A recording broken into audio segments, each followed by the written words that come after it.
అన్నీ మీరు మానిటరింగ్ ప్రతిదీ ఉంటుంది. ఇక రన్ టైం దగ్గర నుంచి రన్ టైం అంటే గుర్తొచ్చింది. ఎంత ఉంది సార్ ఇది? 234. 234 క్రిస్పీగా బాగా ప్లాన్ చేసుకున్నారు. అయితే ఈ మధ్య ఓపెన్గా మాట్లాడుతున్నారు ప్రతిదీ. నితిన్ గారు మార్కెట్ దగ్గర నుంచి అన్నీ మాట్లాడుతున్నారు. బట్ చూస్తేనేమో 75 crores పెట్టానంటున్నారు.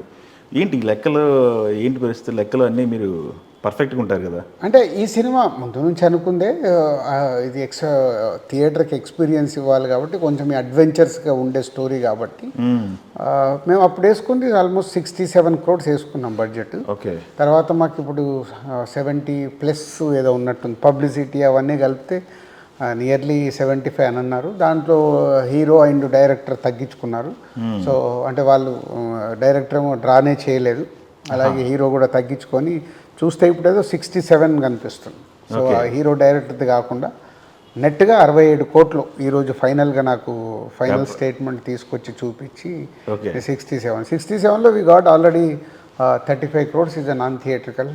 ఓ వెరీ గుడ్. మాకు ఇంకా total worldwide theatrical required is 32 crores.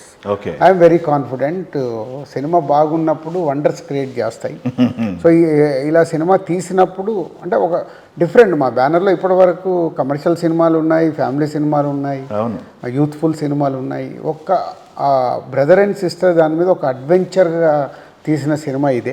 And ఇప్పటివరకు కూడా మన brother and sister emotion cinema రాలేదు, ఇది కొత్తది మా బ్యానర్ కూడా. ఓకే.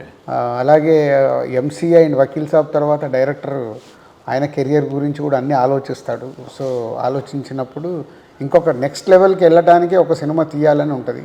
సో వేణుకి మేము అదే ఫ్రీడమ్ ఇచ్చాం. So is done is a very good job.